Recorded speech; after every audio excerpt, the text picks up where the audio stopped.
আসসালামু আলাইকুম রহমতুল্লাহি ওবারাকাতু। সম্মানিত দর্শকবৃন্দ, আজকে ব্যতিক্রম একটি ভিডিও তৈরি করতেছি, যা আমার লাইফের ভিতরে এই মাদ্রাসা আসার পরে আর কোনোদিন করি নাই। আজকে করতেছি একটা শর্ত সাপেক্ষে, যদি আমার শর্তটা ওরা পূর্ণ করে, তাহলে আমি এরকম ভিডিও আর কোনোদিন তৈরি করবো না। আজকে এটা করবো। তাহলে আজকে আমি একটু কষ্ট পেয়েছি ওদের দ্বারা। লাইন সোজা করো। আমাদের ছাত্র সংখ্যা যা ছিল, আলহামদুলিল্লাহ পরীক্ষা চলতেছে, এই জন্য একটু ছুটির ব্যবস্থা আছে। কিন্তু এদের পরীক্ষা নাই, তাই এদেরকে রেখেছে। আজকে বৃহস্পতিবার, তো এটা ছুটির ব্যবস্থা আছে, এই জন্য ছাত্র সংখ্যা কম। এখন এরা একটু আমার সাথে হালকা, বেশি না। আর দলে কিন্তু অনেক, না দললে কোনো কথা নাই, হালকা, কিন্তু এটা চরম পর্যায়ে একটা বেয়াদবি করছে এরা। আমি অনেক কষ্ট পেয়েছি। এখন এই কষ্টটার ফলাফল কী দেওয়া যায় আপনারা কমেন্টসে লিখবেন। আর বাকি ওদের কাছ থেকে এখন আমি শাস্তিটা চাইয়ে নিচ্ছি, ওরা কোন শাস্তিটা পেতে চায়। সেটা হলো, আমি তোমাদেরকে ডাকছি, আসো সবক পড়তে আসো, সবকের সময় হয়েছে। তোমাদের হাফ নাস্তা টান দিছি না? কথা কেনা দিছি? রহমতে বলেন, হাফ নাস্তা টান দিছি? সত্যি করে? হাফ নাস্তার জন্য কি কি খাওয়াইছে আপনাদের বলেন? কাঁঠাল শুধু? কেক খাওয়াইছি না? তাই তুমি বলো, তুমি কি কেক খাইছো? সত্যি তোমরা খেয়েছো সবাই? আচ্ছা, তাহলে তোমরা সব যদি খেয়ে থাকো আলহামদুলিল্লাহ, তাহলে খাবারটা নির্দিষ্ট সময় হয়েছে, সব কিছু নির্দিষ্ট টাইমে হয়েছে। এখন আমি ডাক দিলাম, এদিক তাকাও, আমি ডাক দিলাম তোমরা এই মুহূর্তে সবকে চলে আসো।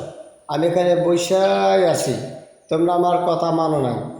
এখন এমন তো অবস্থা, আমি একটা সিদ্ধান্ত নিছি, তো সিদ্ধান্ত নেওয়ার পূর্বে আমি আগে তোমাদের কাছ থেকে সিদ্ধান্ত জানতে চাই, তোমরা এই যে কাজটা করলে, কাজটা কি ভুল হয়েছে নাকি সঠিক হয়েছে? ভুল হয়েছে? আচ্ছা, যদি ভুল হয় তাহলে এই ভুল এই মুহূর্তে আমি ক্ষমা করবো নাকি শাস্তি দেব? বলো। আমি যে ভালো মনে করি, এই কথাটা বললে তোমরা মাপ পেয়ে গেছো। দর্শক বন্ধু, এটা কথা সত্য, ওরা যেভাবে কথা বলছে, আপনি যেটা করেন এটা ভালো হবে। এখন এই স্থানে আমার সহানুভূতি আমি দেখাইতে পারি। নাহলে আমি ভাবছিলাম কি, এই মসজিদ থেকে এই পর্যন্ত যত আছে, ওরা ঠ্যাঙের ভিতর হাত দিয়ে ঘুঘু দেখছেন তো কীরকম করে, মানে মুরগি কান, ওই মুরগি কান ধরাই অন্তত পক্ষে যত সময় পর্যন্ত ওরা কান্নাকাটি না করবে, তত সময় পর্যন্ত আমি ছাড়বো না, এরকম একটা সিদ্ধান্ত নিয়েছিলাম। আমি ব্যাট দিয়ে কখনো আঘাত করি না বর্তমানে। অবশ্য ইতিপূর্বে আমার মেইন মাদ্রাসা যখন ছিল, এটা তো শাখা মাদ্রাসা, খানবাড়ি মাদ্রাসাতুল শাখা মাদ্রাসা, আমি ওস্তাদদেরকে বলে দিচ্ছি যে ছাত্র এরকম বেয়াদবি করবে তারে কঠিন শাস্তি দেবেন, অন্তত পক্ষে এতে যে লোক ফাঁসক যাও, কিন্তু ব্যাট দিয়ে পিটাবেন না। কিন্তু আমি কিন্তু অবশ্য ইতিপূর্বে ওস্তাদদের বলতাম, কিন্তু আমি ব্যাট দিয়ে পিটাইতাম। আমি ব্যাট দিয়ে কিরম পিটাইতাম, চরম পর্যায়ে পিটান দিতাম, কিন্তু দাগ হয়তো ঠিক, ওই দাগ আমি সুন্দরভাবে মাজা ঘষা করে তেল দিয়ে সুন্দরভাবে কিছু কিছু আয়াত আছে পাঠ করে সুন্দরভাবে উপর দাঁত ফিটফেট করে দিতাম, কিন্তু ভিতরে ব্যথা থেকে যেত। মা বাবার যে যদি কথার কথা যদি মানে অন্য বেশ ধারণ করে যদি আপনার জিজ্ঞাসা করতো, মা কী ব্যাপার তুমি কাঁদতেছো কেন, তখন বলবে মা আমাকে হুজুর প্রহার করছে কীভাবে, তা দেখাইতে পারতো না, কারণ ওটা ব্যথা থেকে যেত, কিন্তু উপরদার সব ক্লিয়ার হয়ে যেত। এরকম কিছু কিছু প্রহার করতাম, তবে সহনীয় প্রহার করতাম, বেশি না। যে যতটুকু ধৈর্য ধারণ করতে পারবে তারা ততটুকু, যেমন হাতের তারার পার, এরপরে ও আপনার পিছনে নিতম্ব, যাকে বলা হয় পচা ভাষায় বলা হয় পাচা, বা আপনাদের ভাষায় অন্য যা কিছু বলা হয় তাই। আমি নিতম্বের পার দিতাম, এরপরে উরুর পার দিতাম, এরপরে হাতে দিতাম। তবে যে স্থানে গোস্ত মাংস বেশি ছিল সে স্থানে দিতাম ঠিক, কিন্তু পরবর্তীতে ওইটা আবার আমি এমনভাবে আদর ভালোবাসায় দিতাম, ওই ঠিক হয়ে যেত। কিন্তু অন্য অন্য হুজুরা প্রহার করলে যে বিচারিত গার্ডিয়ানে চলে আসতো, এরকম ঘটনা ছিল। তো যাই হোক, এখন ওটা না, প্রহার করা সম্পূর্ণ নিষেধ সরকারের পক্ষ থেকে। যখন শুনতে পেরেছি তখন থেকে একদম সম্পূর্ণ ব্যাত আমি একদম থুয়ে দিছি, আর রাখি না। কিন্তু সেই ব্যাত অবশ্যই সাথে রাখতে হবে, পিটানো যাবে না, কারণ প্রশাসনের লাঠি, শাসনের লাঠি যদি হাতে না থাকে, তখন ওরা চরম পর্যায়ে বেয়াদব হয়ে যাবে এবং ক্ষতিগ্রস্ত হয়ে যাবে। সুতরাং ক্ষতিগ্রস্ত হোক, এই জন্য তো মা বাবা পাঠায় নাই, বেয়াদবি শিক্ষার জন্য পাঠায় নাই, এই জন্য শাসনের লাঠি অবশ্যই হাতে রাখতে হবে। তো বন্ধুরা, যাই হোক, ভিডিওটি করার উদ্দেশ্য একটাই, ওরা যেহেতু এইবারের মতন ক্ষমা চেয়ে নিয়েছে বা বলছে যে আপনি যেটা ভালো মনে করেন, তাহলে আমি আমার কোমল হৃদয়ে ওদের জন্য দিক তাকাও, আমি আমার কোমল হৃদয়কে এবারের জন্য মুক্ত করলাম। পুনরায় যদি দেখি যে এরকমভাবে আমি ডাক দিয়েছি, তারপরে ওরা ওই খাবারের তালে আছে, কাঁঠাল তারপরে মানে ফল ফলাদি যা দিচ্ছে খাবারের তালেই আছে, কিন্তু নির্দিষ্ট টাইমে ওরা এখানে আসে নাই, তাহলে আপনারাই কমেন্ট বক্সে লিখবেন কী শাস্তি দেওয়া যায়। হ্যাঁ, যে শাস্তি দিলে পর ওরা মানবে, যে শাস্তিটা দিলে পর ওদের শরীরে ক্ষতি হবে না কিন্তু উপদেশ পাবে, এমন কিছু শাস্তির কথা আপনারা এখানে উল্লেখ করবেন। আর আমি আপাতত জন্য এই শাস্তিটা দিলাম না, আমি ভাবছিলাম ওদেরকে ঘুঘু কান ধরাবো, মুরগি কান ধরাবো এবং মসজিদে হাঁটাবো, অন্তত পক্ষে যত সময় চিল্লে না বলবে, চোখের পানি না পড়বে অত সময় ছাড়বো না, তবে রক্ত বের হবে এরকম শাস্তি দিতাম না।